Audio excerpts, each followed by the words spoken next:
Hi, I'm Natasha Sinyanovich, a public radio journalist, and this is Women Like Sex, a myth-busting podcast that examines the many, many medical, scientific, and social facts about female sexuality that were never, in fact, facts. Especially the very modern-day belief that women don't like sex as much as men do. I'll be speaking with experts, educators, friends, comedians, and listeners of all ages, backgrounds, and parts of the globe to flip the scripts on myths and misconceptions that have long been dictated by not women. Together, we'll replace so much inaccurate messaging with healthier, smarter, factual facts and get the sex ed we wished we'd gotten. Since we're so often told that girls and women don't really like sex or shouldn't like it, when a woman actually is asexual, that's immediately accepted and respected, right? No questions asked, no pushback. Not exactly, as this week's guest Marie shares. The bottom line is that there seems to be no bottom to the well of society's sexual expectations. If anyone has ever experienced a lifelong Goldilocks, just right sexuality, impermeable to criticism, while being 1,000% honest with themselves and free from others' control, please let me know where to find and talk to them. Meanwhile, let's heed the advice of Marie, who was 19 at the time of recording, and do away with all the labels and tiny boxes we use to define something as vast, nuanced, and personal as sexuality, so that more young people can realize at even earlier ages that there's nothing wrong with them. As Marie says, never stop questioning, challenging, and wondering who you are. And with that, let's begin. I want to start with this model. Do you know what this is? Hazarding a guess? Is it like the vaginal opening, maybe? Close. This is a clitoris. Okay, that was my next guess. Okay. Genuinely was my next guess. And the reason you don't know is because the first paper, modern paper, positing this is the correct anatomy was 1998. Oh, that's... This was not proven until 2005. Until MRIs got good enough. No. Yeah, and the first life-size one, as far as I know, was not printed. Like, this is 3D printed that a friend's boyfriend actually made for me a few years back. 2016. This is the only human organ known to exist solely for pleasure. And we have no idea what it is. No. So from there, I'm going to segue into one of the questions that I start with is, what was your primary source of sex ed? Was it your family, friends, school? Probably a little bit of a mix between maybe like my mom and school, but I did go to like a private Christian school when I was younger, so obviously, maybe not obviously, but that would be pretty limited there. Mm-hmm.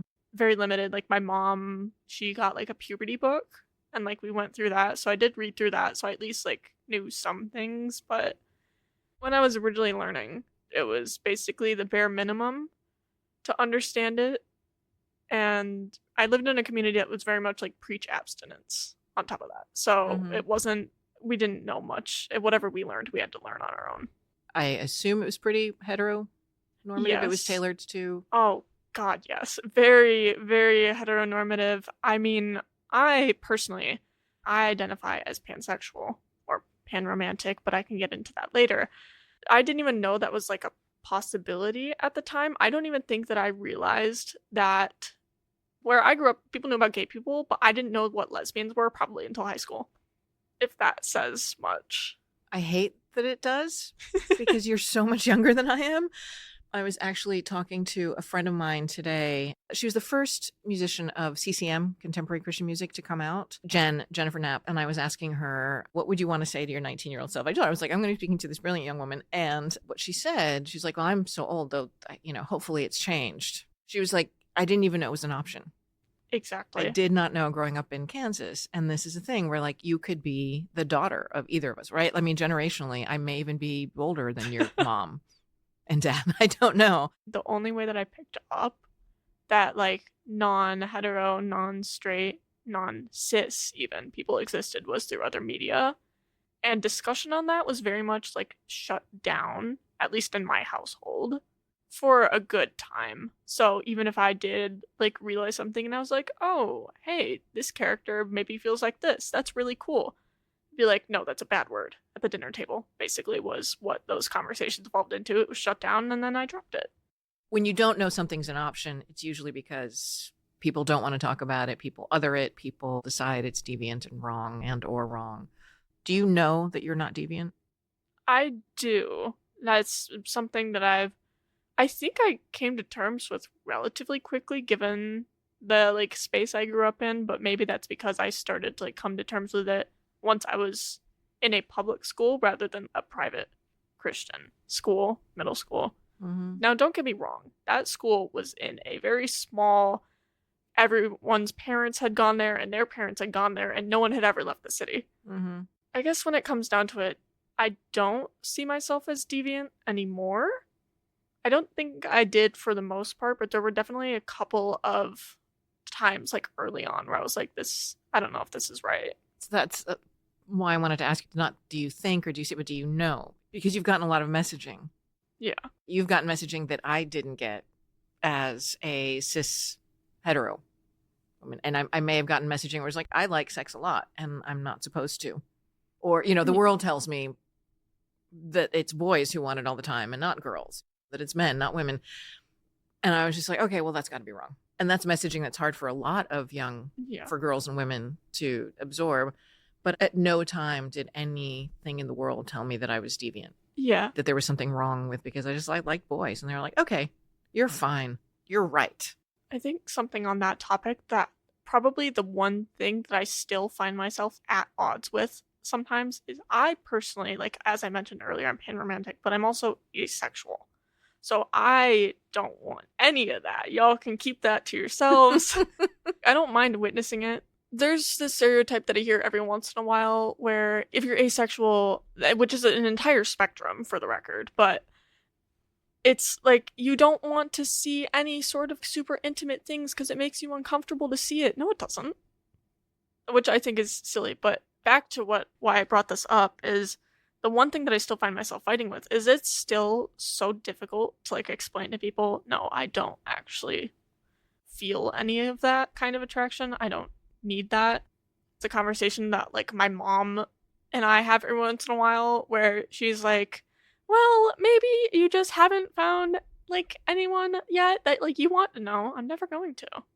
It's really interesting how the world seems to shame sex, but it also shames you for not wanting it. You just touched upon one of the most absurd hypocrisies. Yep. Especially in the context of how we teach young people now that women really don't like sex. And if you say, oh, okay, I don't, in a different way, not for this like pseudo-scientific, like this biological thing that's actually not based on biology and science. Yes. There's another like conundrum that always gets me is people hear the word asexual and they go, so you can't fall in love? There's something in my brain where I just have to pause whenever I hear that because that's not what that means at all. Like where I am on the spectrum of asexuality, which for the record only has to deal with intimacy. It has nothing to do with any romantic attraction. That's something entirely physical different. Intimacy. Yes. Because I would say that Physical intimacy is like falling in love is very intimate. Yes. Thank you. Like physical intimacy. And it's a spectrum. Like some people will be more comfortable with certain things. There are parts on that spectrum where maybe you have to be like really, really emotionally close with the person before you feel physically attracted to them. That is a thing. Sometimes you'll never feel physically attracted. Also valid. But one thing that I always see people bringing up is, oh, so you just don't feel romantic attraction at all? No. That's a separate topic. That does exist. That's also valid, and that's also something I see talked down a lot.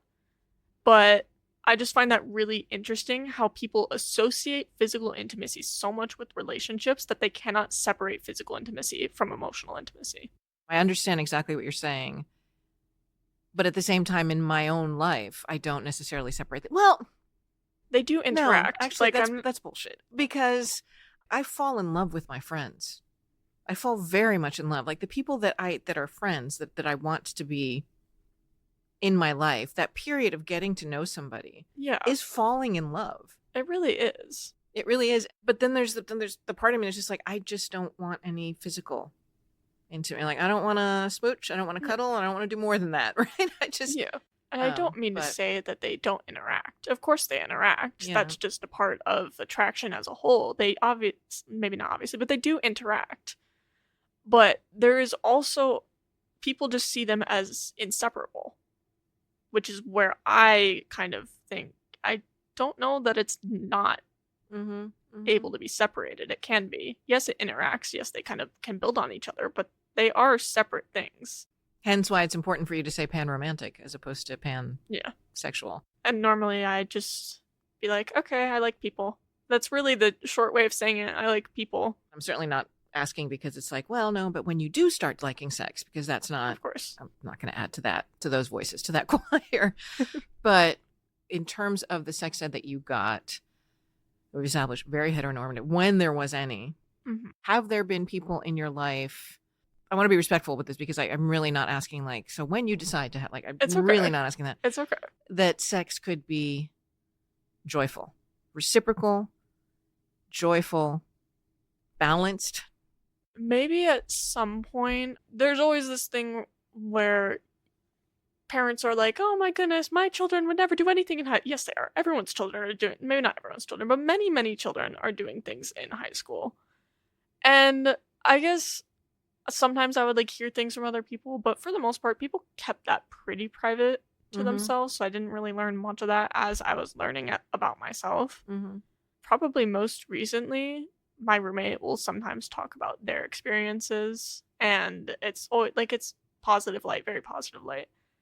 I still stand on my ground where I'm like, I don't want that, but it's a positive light where I can see how it would be something that would be appealing. Right. Does that kind of get at what you were? That very much does. And the reason I ask even is because I know plenty of women when they were girls are still being taught or were taught by their parents, not just fathers, but maybe fathers more than mothers. Like, boys only want one thing. Yeah. So they might just take it. Or they might try and take it. It's like, well, that's an attempted crime then. I am glad I was brought up in an environment where that wasn't exactly the emphasis. I more just kind of gleaned how people tend to behave just kind of by seeing around me. Like, yeah, there are certain things that like my mom told me or like people would tell me. But when it came down to it, how I see people viewing their relationships is quite literally a reflection of how I have seen it prior. I've seen plenty of people, friends that I've had like in high school in the past, who had this incredible relationship with a guy. I'm not, to be clear, I'm not bagging on heterosexuality. That's fine. Like, that is none of my business, and I've seen plenty of healthy relationships on that spectrum. But I'm not going to say that I have never heard that little thing of men only want one thing. Just not as often as maybe I could have. Well, that makes me happy. The fact that you haven't heard it a lot, because I mean, that's something that I, for example, grew up hearing a lot. And the miniskirt principle, right? Like being taught that clothing causes sexual assault. Oh, no. Like, we still grew up with, you can't wear tank tops, like, as part of our dress code. And obviously they never stated it, but everybody knew why. Everybody knew that it was this stupid little narrative of it's distracting. To the boys. Right? The girls can't wear, the boys can wear tank tops. The boys, the boys can wear whatever they want. This was in your private school? Oh, it was in both. In both. In public as well. That is at the core of quote unquote, I don't mean quote unquote, like what is rape culture? I don't mean quote unquote because it's not a so-called thing. It is. It's a direct offshoot of boys will be boys. And when I've talked to people about that and said, well, what about, tank tops that distract, like men wearing them, the boys wearing it and the girls getting distracted in high school or middle school or whenever. And like, yeah, well, no, because girls and women don't really think about sex that often and they don't want sex that often. It's like, I don't think you're actually talking to the girls and women in your life. No. And another thing on that note is it's always about them getting distracted, which feels slightly almost enabling of the culture itself when you're saying that it is distracting. Instead of dealing with who's getting distracted, you're dealing with the distraction, which I always find interesting because when you want to deal with an issue, you want to deal with the root, right? Yeah. Instead of the symptoms. But what this feels like is treating the symptoms instead of the cause. The quote-unquote symptoms. This isn't actually a symptom at all. It's a Mobius strip of, no, but the cause is the woman's body. right, is the girl's body. And why is that the cause? Because Eve, like Eve ate an apple. They think they're treating the cause and absolutely enabling the problem, and also infantilizing boys. Exactly. And That's men. another thing, is it just feels so infantilizing. It feels so much like you're telling them that they've done something wrong when they haven't even done anything in the first place. Again, they never explicitly state the reason for it. They never say it's distracting. Everyone knows that's the reason. If you're treating high schoolers like Yeah. they're 5, because 5-year-olds have a hard time concentrating. By the time you're in high school, if you're like able to sit down and do your homework and like, Yeah. I don't know, play a sport that requires a lot of concentration, right? Yeah. To go back to the religion has had a huge role in how we perceive men and women, male and female sexuality, and the binary nature, right? Oh, I love the binary so much. Again, why I talk about like pseudoscience and pseudobiology, these things that we think are rooted in some kind of evolutionary. When sex was considered bad, like you only did it for procreation, then women loved it. When better science, when real like started showing us it's not bad. Like you don't, like we're one of the only animals that do it, not just for those who do it, right? Not just for procreation. Then suddenly it switched and it was just like, oh no, men love it. Women, not so much. Which is always fascinating to me, especially if we like go back to like rape culture, for lack of a better word for it. It's so often tied back to the women being the hysterical ones, and the women, they definitely wanted it, or they acted like they wanted it, but it's their fault for not saying they didn't want it. But they acted like they wanted it, and they dressed like they wanted it. So it's obviously their fault for wanting it. When we talk about rape culture, we're talking about entitlement also. These dress codes that I've been talking about, you know where else they implement those? Elementary school. You think these little children, there were rules in my elementary school, and I have like relatively long arms, but the rule was your shorts could not be shorter, if you were a girl, than where your hands fell on your thigh when you stood up straight. This is elementary school. Who are we distracting here? Right. The little boys who don't care? Right. This is the same with the tank tops. Those same rules that are up there in high school and middle school, they're in elementary schools too. And there's so much mixed messaging, to go back to what you're talking about, like, you know, you're not supposed to like sex, but then if you don't like it or don't want it at all, or it's like, well, that's wrong with you. Like, you can't win, right? There's no winning, for lack of a better word. No, I get it. As an athlete, what was your perspective on how young athletes were treated along pretty narrow gender lines? I did a couple of sports as a kid. I played soccer and then I swam. Soccer, it's pretty similar, I think, between the two. I think besides the difficulties of wearing a white uniform shirt and then trying to find a like sports bra that would not be completely visible while wearing the white uniform shirt, which that was an experience that I recall always having to like think through before a game. And then in terms of swimming, honestly, at least in my experience, swimming was just very desensitizing to bodies because they're everywhere all the time. At least in my experience, I just got completely desensitized to it. And then just this, like, back to the terms of, back to like things on sexuality, as someone who was like pan and somewhat out, obviously like everyone's changing in the locker rooms. I always felt, and there was no reason to feel this way, I would always feel like I had to like leave the area when people are changing to not be seen as like predatory. You shouldn't have to do that. I'm not predatory, to be clear, but I felt like I had to like make sure that that was clear, which I think is an interesting commentary on non-heterosexual sexualities. You feel like you cannot be in a space when people are doing certain things, otherwise you'll be seen as predatory. That goes back to the sense of deviancy.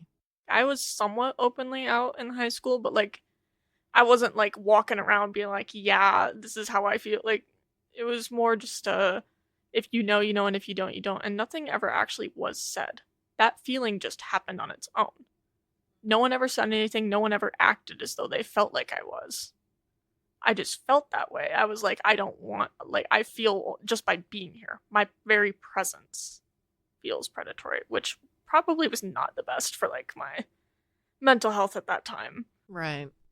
You're also not a predator, so yeah. So why did I feel like one? And I think that's an interesting, like, why did I feel like one just for being in the locker room? Yeah. Just for like basically like existing in the same space. That like faded later on into high school, and I did like swim for a very short time on the club team in college, but this isn't like a constant thing. It's gone away now, but I just find it interesting how it even came up in the first place. We treat pan, bi, and homosexual people often, or view them in a way that we should view more men. And it's not to say that women aren't predatory. No, some of them definitely can be, but many of them are not. And it's also not to say that all men are predatory. Exactly. But there are a lot of men who are predatory who are getting away with it. We don't other them. We don't treat that as a deviance. No. Again, it's this Mobius strip of logic where sometimes you try and get a logical conclusion, and it's really, really hard because then it folds back on itself, and it goes back to what you were saying about. I've just Mobiused myself out of the thought. I don't know. We go back to like, what's the cause? What's the cause and the symptom? What's the actual root of the problem? And what do we think is the root of the problem? In doing so, we shame and scare certain people and enable others. If you got to hold a lecture or a class on panromanticism, pansexuality, what do you think are the most important things that people need to know? I think maybe the difference between it and some other, like, I don't always even think of myself under that label. Sometimes I personally, I know some people don't like this. I personally just like the label queer sometimes. I think labels are silly, actually, if I really want to break it down. Like, I say that for the sake of just having a space for people to understand where I fall, but I don't necessarily mean to, like, limit myself to tiny boxes. I think it would be interesting to even think about just multi-sexuality culture in general. Like, when anyone who can fall for more than one, like, gender. Mm-hmm. I think that's just a thing to touch on in general, is a lot of people are like, and I know my mom's raised this before too, where she's like, well, you've only ever dated one person, so how do I know that you like actually like men? That's something I like see a lot. Was the person, or how do they present, or they were non-binary.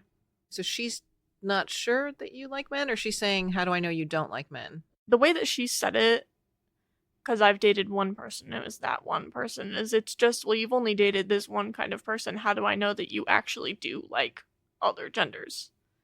And I see. Okay. You see it a lot with like bisexual people, pansexual people, anything under that general area. You see it where it's like, well, let's say that it's like a woman and she's dating a man. Well, you're dating a man. Are you sure you're not just straight? Yeah. That's something I see a lot in that area. There's so much defending that has to be done if you're bi.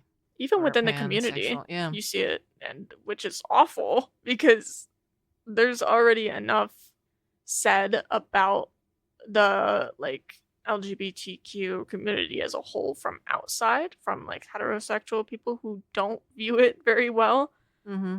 So all of the infighting within the community is just interesting, for lack of a better word, to see happening. I hear that so much from queer friends, like how much pressure they get from both like queer folks and straight folks who are constantly asking them, bi, pansexual, right? Like you have to defend yourself on all fronts.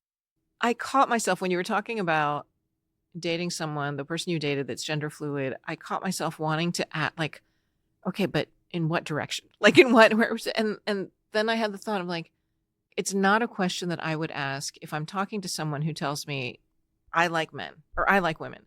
My next question wouldn't be like, yeah, but what kind? Short, tall, blondes, brunettes? Like I would never think to ask that. And we have this gossipy pettiness. Like I think it is that, like part of it is people trying to understand. Yeah. But part of it is really habit. Yeah. It doesn't matter.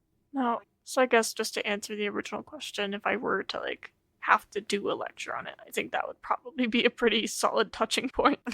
The people and tiny boxes maybe would also be a touching point because it's just so much on having to label it. Mm-hmm. Which I don't think you should have to label anything. I think the labels are just there for other people's convenience. Yeah. And part of it's also, it's none of your business. Yeah, Like, yeah, pretty there's that. much, yeah. There are so many species that have homosexuality. There's only one that has homophobia, which I think is very interesting on the topic of it's unnatural. Mm-hmm. You're telling me it's unnatural. I think the unnatural thing here is the phobia, personally, because you only see it in one species, if that's what you're arguing. That's a wonderful way of putting it. You see homosexuality in other species.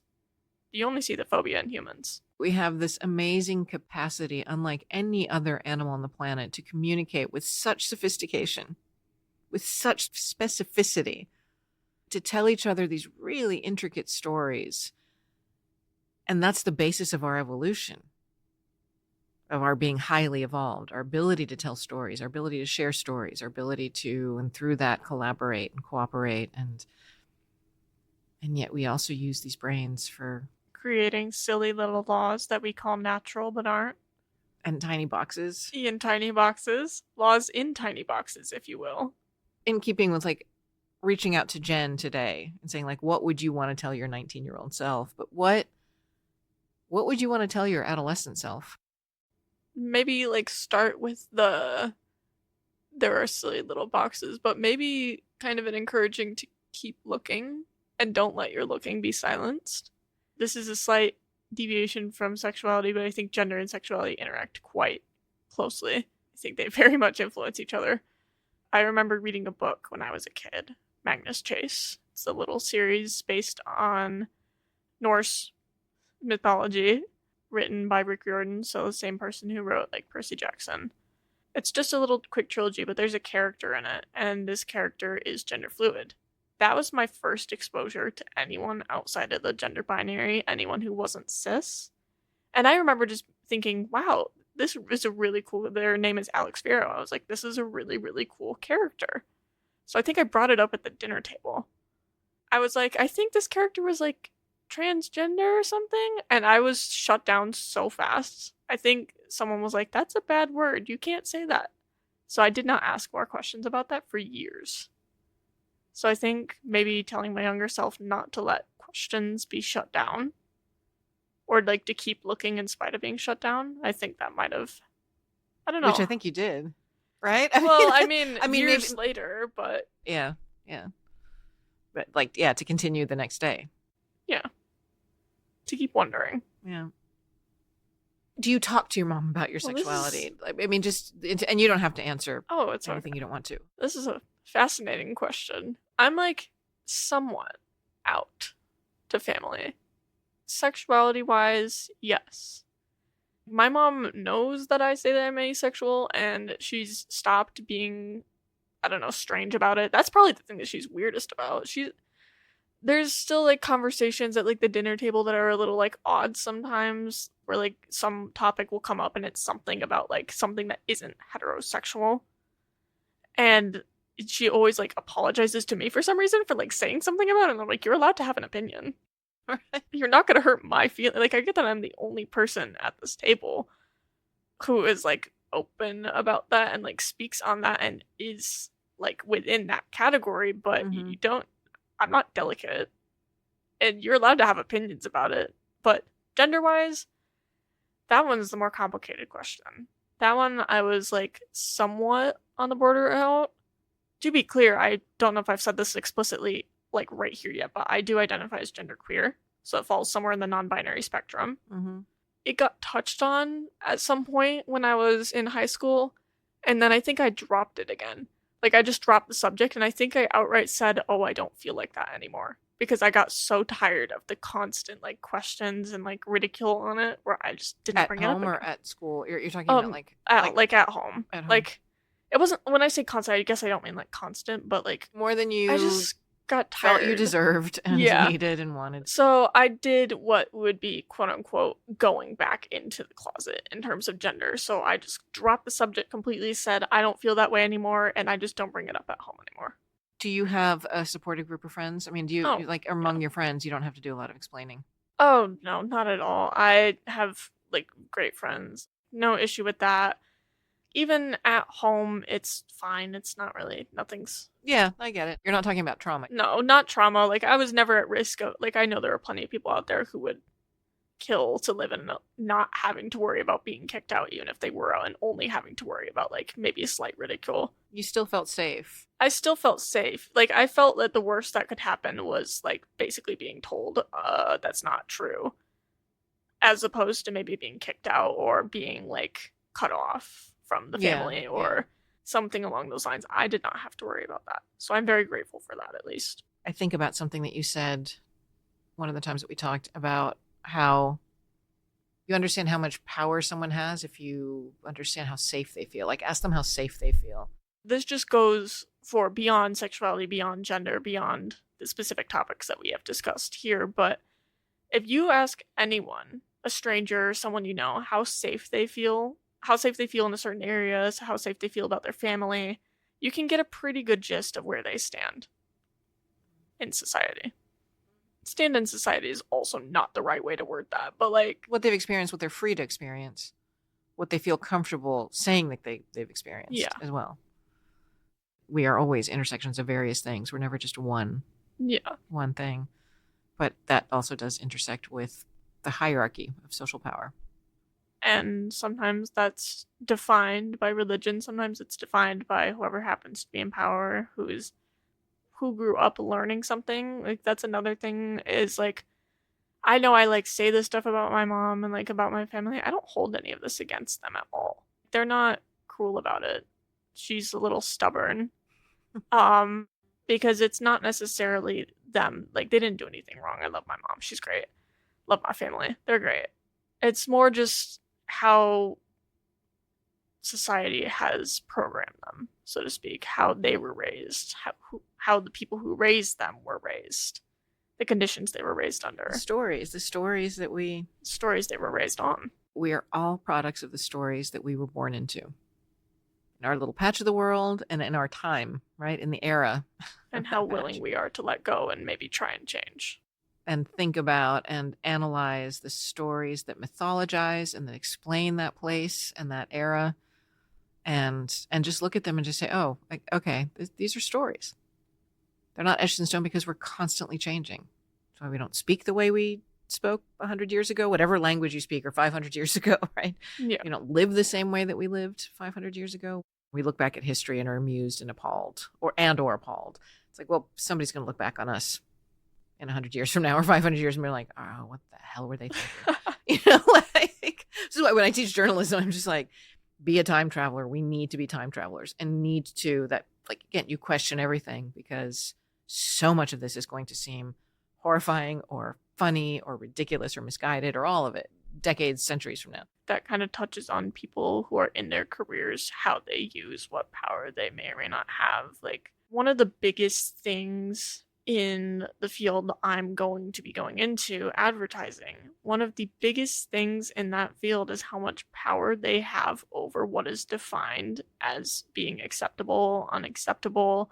People say that they don't, but if you look back to, we go back to the 1900s, this is a great example. What colors were considered the boys' colors and what colors were considered the girls' colors up until, I can't remember the exact year, but, like, up until some point in the 1900s, pink was the boys' color. And then a company, I believe, I could be wrong, was making a new catalog, and they were like, for this catalog, we're going to have blue be the boys' color and pink be the girls. And that stuck. It really stuck. It stuck, and it stuck hard. And if you look back at how much different things were defined by what people were told to do, by what they were encouraged to do based on what was sold to them, because ideas are sold. It's actually quite traceable. That commercial that everybody lost their mind about for Cheerios, black man, white woman, and their child. And people lost their minds. And this is not that it would have been okay in 1970. If I'm not mistaken, this was 2011 or 2012. Newscasts featured people's reactions to this. And yet it got sold well enough that you see that in almost every single piece of food advertising. or at least some level of family diversity, I should say. No, maybe not that exact makeup. We can normalize and abnormalize things. Advertising especially can. Because you just show it to people over and over and over again. They're like, that's weird. That's, oh, okay. You see it the 5th time, you see it the 50th time. You're like, oh, that's just a thing now. It's exposure. Yep. We've talked about so much. Again, is there something you want to add that I didn't ask you that I should have asked you? Not that I can think of off the top of my head. Thank you so much. Of course. Thank you for talking to me, and thank you for being a part of the podcast. Of course. Thank you for inviting me. Here's to Marie's future career changing social constructs in their professional life as well. A transcript of our conversation can be found on the episodes page of womenlikesex.com, episode 11. Women Like Sex is a flipped script production. It is executive produced and edited by me, Natasha Snjanovic. Website design and artwork is by Ted Nunez. Edesio Martinez is associate producer. For more episodes and swag, or to subscribe to the podcast or Patreon, please visit womenlikesex.com, the Women Like Sex YouTube channel, or wherever you get your podcasts. This is Women Like Sex. Pass it on.